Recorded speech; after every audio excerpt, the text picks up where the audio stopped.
Hi, I'm Katie Beidelspa, and today on the Casual Corner we're going to do a little quick lesson on the Boston Massacre.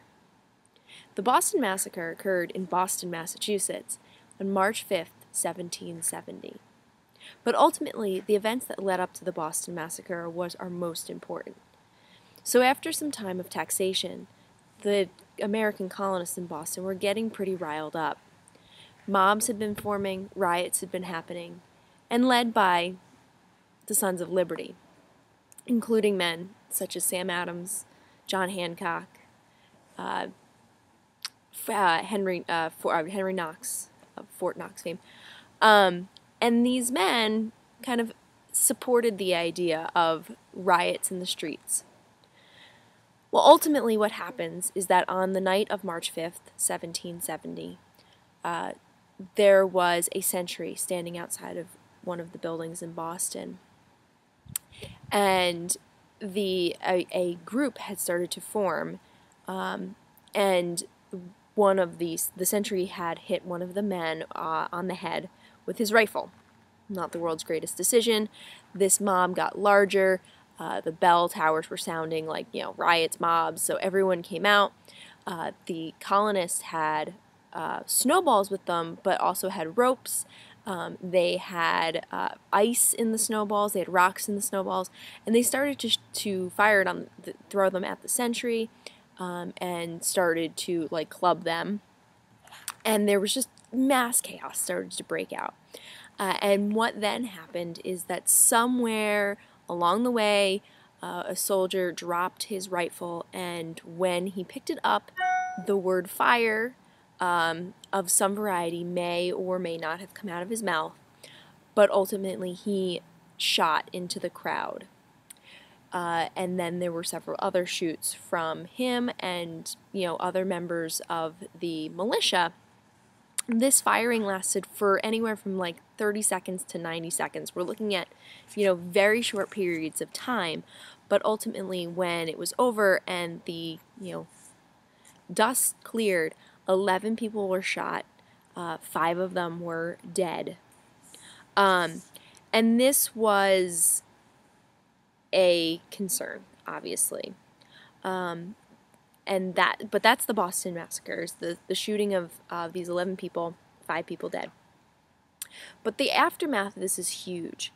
A trial is convened to discover if the soldiers were murderers or if they were firing in self-defense. Supporting and being defense for the English was John Adams, who later on we'll see is huge anti-British, but he's very pro rights and law. So he supports or protects the British because he thinks that they deserve a fair trial, as everyone deserves a fair trial. Ultimately, the British soldiers some are convicted, some are not. Nobody is put to death. A few of them are branded on their thumbs. But what this really does is it opens up the beginnings of war.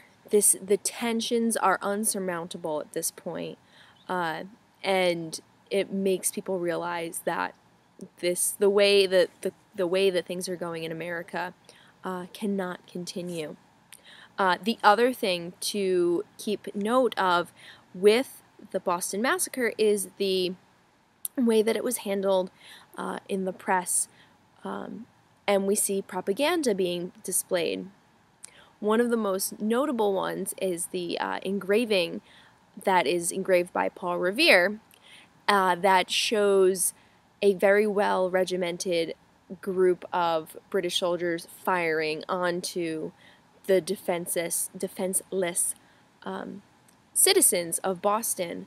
And this is put out there, and people are like, oh my gosh, how could this have happened, when, maybe it was not quite so one-sided. It was a little bit more like being bullied and self-defense in there. So that's also huge. So we start to see the Americans, the colonists, really being able to use the power of the press and the power to spin the story in the way they need it to be done. But that is the Boston Massacre for you. March 5th, 1770, Sons of Liberty looking for compensation, meeting in the center of Boston. A mob gathers. There's snowballs and clubs, and someone fires a shot. 5 people dead. Bring on the revolution. We've got 6 years, guys, and we're really hitting the fan with revolution. All right. I hope you guys have a great day. If you like this video, please subscribe for more. And as always, thanks for learning here on the Vital Spot.